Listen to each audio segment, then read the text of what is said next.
Buenas tardes. En primer lugar, quería agradecer a la organización por invitarme a participar en este congreso y en esta primera charla sobre perspectivas de futuro vamos a hablar del análisis proteómico de los exosomas de la leche materna, que es un proyecto de investigación que se está desarrollando con la colaboración del Banco de Leche de Vigo y con el Instituto de Investigación Sanitaria Galicia Sur.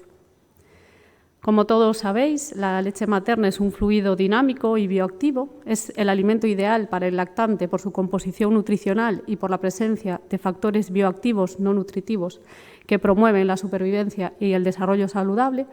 Y en las últimas décadas, la percepción de la leche ha cambiado de un alimento simple a un sistema de nutrición y comunicación materno-neonatal altamente sofisticado. Comprender la composición de la leche humana nos ayuda a explicar su importancia fisiológica y sus ventajas desde el punto de vista de la salud infantil. El conocimiento de la composición de la leche materna ha aumentado considerablemente en los últimos años, en parte gracias a la existencia de los bancos de leche y también al desarrollo de las tecnologías ómicas capaces de detectar e identificar el conjunto de moléculas que existen en la leche materna, lo que nos ha permitido mejorar la comprensión de su composición. Como todos sabéis, en la leche materna existen componentes nutricionales fundamentales para el crecimiento y el desarrollo del recién nacido, pero también hay componentes inmunológicos que pueden actuar sobre el desarrollo de la inmunidad en el lactante y un microbioma particular que influye en el desarrollo de la colonización intestinal del lactante. Además de estos tres componentes ampliamente conocidos y estudiados, en la leche materna también existen vesículas extracelulares que pueden jugar un importante papel en la comunicación celular madre-hijo. Nos vamos a centrar fundamentalmente en esta charla en explicar este último componente más desconocido de la leche. Los exosomas son vesículas extracelulares de pequeño tamaño, están delimitadas por una bicapa lipídica y en su interior contienen proteínas y ácidos nucleicos, fundamentalmente microRNA. Son secretadas por todos los tipos de células que desempeñan funciones de comunicación intercelular, ya que transfieren cargas celulares como proteínas y ácidos nucleicos a las células receptoras. Inicialmente fueron identificados como un mecanismo celular para excretar productos de desecho, pero ahora se sabe que desempeñan un importante papel en la comunicación celular y pueden estar implicados en una amplia gama de procesos fisiológicos y también procesos patológicos. La descripción de estas vesículas como desarrollando un importante papel en la comunicación celular determinó que se le otorgase el Premio Nobel de Fisiología y Medicina en el año 2013 a estos tres investigadores. Esto pone de relieve la importancia de estas moléculas. Los exosomas de la leche materna son secretados por las células epiteliales de las glándulas mamarias y también se liberan de los glóbulos de la grasa de la leche durante la lactancia. La encapsulación por la bicapa lipídica les confiere protección contra la degradación digestiva y nos explica cómo pueden actuar sobre las células epiteliales intestinales del lactante. Los exosomas se describieron en la leche por primera vez en esta publicación del año 2007 y desde esa publicación han sido múltiples los artículos que se han publicado fundamentalmente en los últimos 5 años sobre la presencia de estos exosomas en la leche materna y los efectos que podrían tener sobre el lactante. Se cree que en el lactante pueden ejercer efectos de inmunotolerancia, también proteger frente a la transmisión de infecciones, ayudar a generar la barrera intestinal, lo que podría tener un papel en la prevención de la enterocolitis necrotizante y también tener un papel terapéutico. Se postulan fundamentalmente dos aplicaciones clínicas de los exosomas. Una de ellas es actuar como un biomarcador predictivo de la salud madre-hijo y también, como os comentaba en la diapositiva previa, como agente terapéutico. Desde que se creó el Banco de Leche de Vigo en el año 2016 se ha potenciado la investigación sobre la composición de la leche materna y uno de los proyectos que se fundó fue establecer la composición proteómica de la leche materna donada y valorar si la fase de lactancia y la prematuridad podrían influir en esta composición. Para llevar a cabo este estudio se recogieron muestras de leche donada de madres que dieron su consentimiento para emplear la leche en investigación. Estas muestras de leche inicialmente se congelaron y fueron sometidas a un proceso de centrifugación y posteriormente se obtuvieron los exosomas de esta leche utilizando una tecnología denominada ExoSpin, y una vez obtenidos los exosomas se aplicó una tecnología para eliminar aquellas proteínas de alta abundancia y poder detectar proteínas de baja abundancia. Se aplicó una tecnología de cromatografía líquida y espectrometría de masas en tándem y se utilizaron diversos programas bioinformáticos para caracterizar estas proteínas. En total se obtuvieron 45 muestras de leche donada que se dividieron en 4 grupos. El grupo 1 y 2 son muestras de leche madura de madres con menos de 3 meses de lactancia. El grupo 1 es leche madura de madres que tienen neonatos a término y el grupo 2 leche madura de madres de neonatos pretérmino, considerando como tal aquellos con menos de 33 semanas de edad gestacional. Los grupos 3 y 4 son muestras de calostro, el grupo 3 de madres con neonatos a término y el grupo 4 muestras de madres con neonatos pretérmino. En total, en estas 45 muestras hemos obtenido 3.106 proteínas, de las cuales finalmente fueron objeto de estudio 702 proteínas tras haber eliminado aquellas que se expresaban en menos de 4 muestras.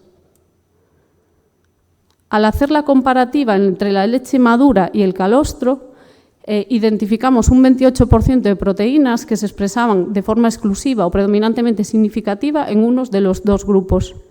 El 20% se expresaba en leche madura de forma exclusiva o predominante y un 8% en calostro de forma exclusiva o predominante.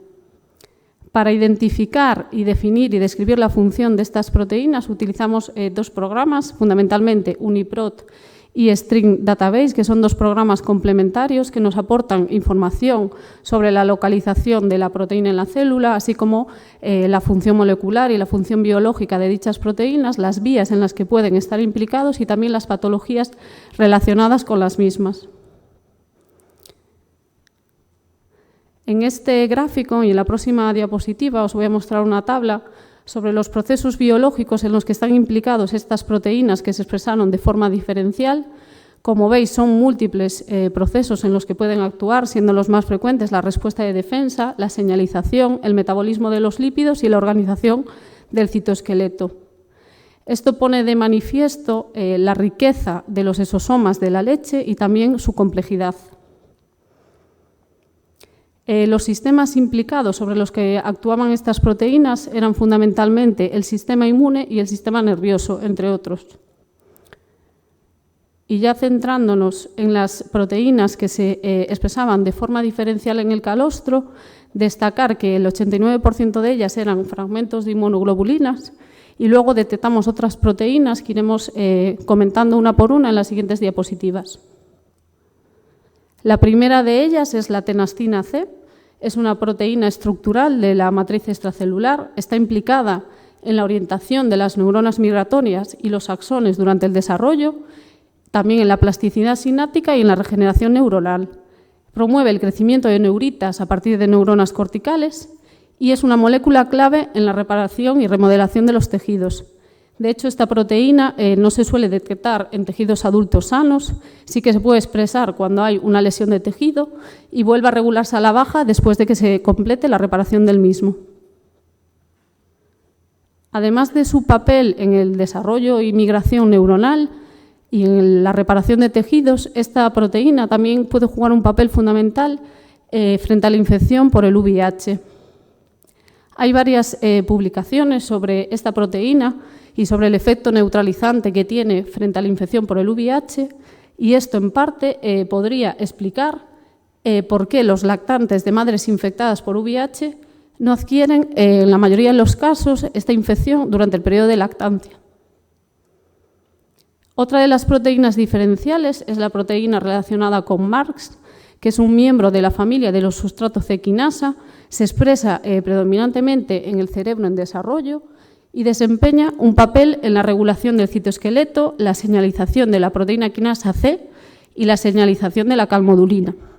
Las enfermedades asociadas con esta proteína incluyen la embriopatía por valproato y también los defectos del tubo neural. En este artículo que se recoge en esta diapositiva, se explica cómo la exposición a valproato durante el periodo de desarrollo temprano regula a la baja la expresión de esta proteína y esto condiciona que haya defectos masivos de la dendritogénesis, también de la formación de la sinasis y la excitabilidad celular.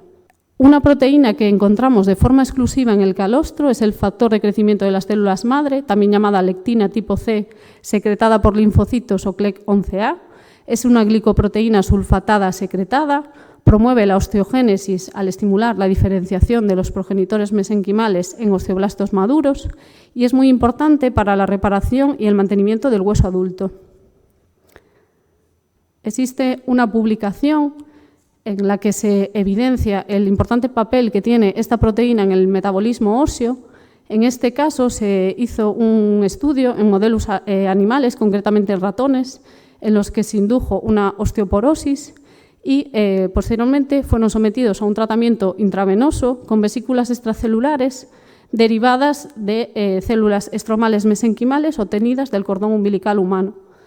Estos animales tratados con esta inyección de vesículas extracelulares experimentaron una mejoría de la osteoporosis y en parte se debe a esta proteína, a la CLEC11A, que regula el metabolismo óseo siendo una proteína proosteogénica.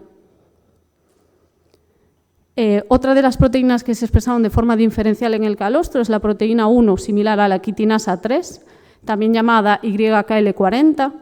Es una lecitina fijadora de carbohidratos con preferencia por la quitina, desempeña un papel en el proceso de inflamación y remodelación de los tejidos, desempeña un papel en la respuesta inflamatoria de las células TH2 y la inflamación inducida por interleuquina 13 y también regula las respuestas antibacterianas en los pulmones, contribuyendo a la destrucción de bacterias por macrófagos y evitando así la diseminación bacteriana. Además de esto, esta proteína regula también la lesión inducida por hiperoxia, la inflamación y la apoptosis epitelial en el pulmón, lo que puede tener un papel en la displasia broncopulmonar. En este artículo que os muestro aquí se hizo un estudio de la expresión de esta proteína en aspirados traqueales de prematuros que estaban siendo sometidos a ventilación mecánica y oxigenoterapia y lo que se vio es que aquellos pacientes que desarrollaban displasia broncopulmonar, los niveles de esta proteína en el aspirado traqueal eran significativamente más bajos. Por lo tanto, estos estudios demuestran que los niveles elevados de esta proteína en aspirado traqueal están asociados con mejores resultados en aquellos recién nacidos que hayan sido sometidos a oxigenoterapia suplementaria. En esta misma línea se publicó otro artículo. En este caso se midieron los niveles de esta proteína en suero y los resultados eran concordantes con los que se obtuvieron en aspirado traqueal. Los pacientes que desarrollaban displasia broncopulmonar tenían niveles más bajos de esta proteína en suero. Y la última proteína que vemos de forma diferencial en el calostro es la secretoglobina familia 3A miembro 1. Es una proteína secretada similar a la citoquina, inhibe el crecimiento celular in vitro y se prevé que participe en la regulación positiva de la fusión de los mioblastos. Tiene un papel en el desarrollo pulmonar, de hecho esta proteína se expresa principalmente en el epitelio traqueal, en las glándulas submucosas de la tráquea proximal y también en los bronquios.